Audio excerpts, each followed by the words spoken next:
علامہ Saadi کہتے ہیں کہ ایک شخص ہر سال حج کے لیے جاتا تھا. ایک دفعہ کسی نوجوان کو ساتھ جانے کا اتفاق ہوا. اللہ کے گھر میں پہنچے بوڑھے نے لبیک کہا.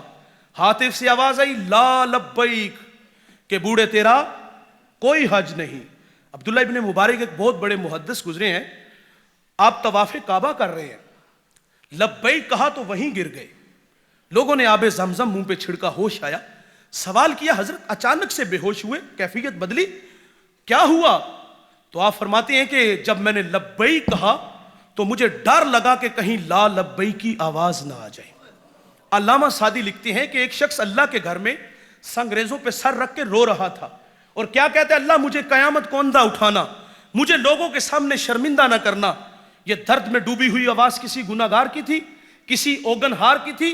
کوئی میرے جیسا گناہوں کی گٹھڑی اٹھا کے 7 سمندر پار گیا اور اپنے کیے ہوئے جرم یاد آئے اور اپنے کیے پہ رونے لگا, ندامت کے اتھرو بہانے لگا. علامہ سعدی کہتے ہیں کہ گدھا اگر عاجزی کرے تو اس کی عاجزی نہیں ہوتی, عادت ہوتی ہے. میرے جیسا بندہ جا کے کہے کہ یا اللہ مجھے معاف کر دے, میرے گناہوں سے درگزر کرنا, قیامت کو اندھا اٹھانا, اپنے بندوں کے سامنے شرمندہ نہ کرنا, بات سمجھ میں آتی ہے. صاحب جو وہ رو رو کے کہہ رہا تھا نہ اٹھانا, شرمندہ نہ کرنا, وہ کون تھا؟ جب آگے بڑھ کر دیکھا گیا تو وہ وقت کا شیخ عبد القادر جیلانی تھا. والذین یبیتون لربہم سجدا وقیاما, یہ وہ جوان ہے جس کی راتیں کبھی سجدے میں تو کبھی قیام میں گزرتی ہیں. یہ وہ جوان ہے جس نے 40 سال عشاء کے وضو سے فجر کی نماز پڑھی ہے. یہ وہ جوان ہے جس نے ہر شب میں 1 مرتبہ قرآن مجید کی تلاوت کی ہے. یہ 15 سال کا وظیفہ ہے. اور صاحب یہ ان کی کیفیت ہے. سوال ہے, مجھے بتائیے گا, میں اور آپ بھی حج عمرہ کے لیے جاتے ہیں, کیا ہماری کیفیت ایسی ہوتی ہے جیسے ہمارے اسلاف کی تھی؟ کہیں لا لبیک کی آواز نہ آ جائے. شیخ عبد القادر جیلانی جیسی کیفیت کہ مجھے اندھا اٹھانا, مجھے شرمندہ نہ کرنا, کیا ہماری ایسی کیفیت ہوتی ہے؟ معذرت سے کہوں گا نہیں ہوتی. وہ بڑے معقول لوگ تھے, وہ تقوی و عبادت والے لوگ تھے, ان کی صحبت میں بیٹھنے والے لوگ واصل باللہ ہوتے تھے, لیکن اس کے باوجود بھی وہ اللہ سے ڈرتے تھے, روتے تھے کہیں ددکار نہ دیے جائیں, کہیں لا لبیک کی آواز نہ آ جائے. ناراض نہیں ہونا دوستو. ہم اللہ کے گھر میں گئے, ہم حرم میں داخل ہوئے, موبائل نکالا اور سیلفی بنائی اور اس کو فیس بک پہ پھینک دیا. ایک ہاتھ دیوار کعبہ سے اور دوسرے ہاتھ سے تصویر بن رہی ہے اور لوگ طواف کعبہ کر رہے ہیں. گزرتے لوگوں کو موبائل دیا جاتا ہے اور کہتے ہیں کہ ہماری تصویر بناؤ, اور یوں ہاتھ اٹھائے اور مصنوعی دعائیں مانگی جا رہی ہیں. کہاں؟ اللہ کے گھر میں, جہاں 120 رحمتیں اتر رہی ہیں. یہ کیسا حج عمرہ ہے؟ ہمیں تو زیادہ ڈرنا چاہیے تھا یار.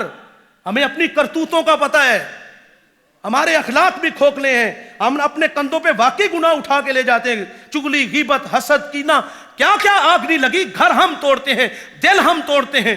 ہمیں تو زیادہ ڈرنا چاہیے تھا, لیکن ہم نے وہاں تصویریں بنائی اور اس کو فیس بک پہ پھینکا. اور یار کیا حج عمرہ موبائل کے بغیر نہیں ہوتا؟ اس کو ہم رہائش گاہ پہ نہیں چھوڑ کے آ سکتے؟ معذرت سے صاحب, ہم حج عمرہ کے لیے گئے تو وہاں سے لائے کیا؟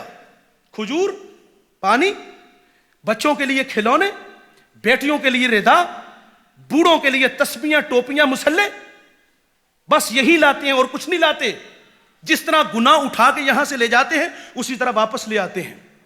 ہاں ہمارے نام کے ساتھ حاجی کا اضافہ ضرور ہوتا ہے, لیکن بغل سے چھری نہیں نکلتی.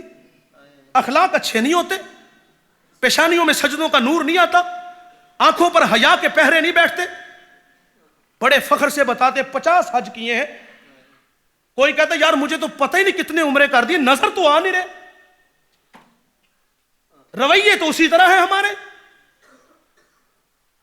وہ ایک زمانہ تھا, ہم اپنے بچپن میں سنتے تھے, 34 سال میری عمر ہے, ہم اپنے بچپن میں سنتے جس کا بچہ ٹھیک نہیں نہ ہوتا تھا, اخلاق اچھے نہیں ہوتے تھے, آوارہ ہوتا تھا, تو لوگ کہتے اس کو عمرے پہ بھیج دو. یقین جانی جب پلٹتا تھا تو حیا کے پہرے ہوتے تھے. آج کتنے کتنے حج اور عمرے ہم نے کیے ہوئے ہیں, اخلاق بہتر نہیں ہوئے. تو یہ ضمناً کچھ باتیں تھی جو میں نے عرض کر دی. اس بوڑھے نے لبیک کہا تو ہاتف سے آواز آتی ہے لا لبیک, بوڑھے تیرا کوئی حج نہیں. ساتھ جو جوان تھا وہ چونک سا گیا. کہا بابا جی آواز نہیں سنی؟ کہا بیٹے یہ آواز 70 سال سے سن رہا ہوں.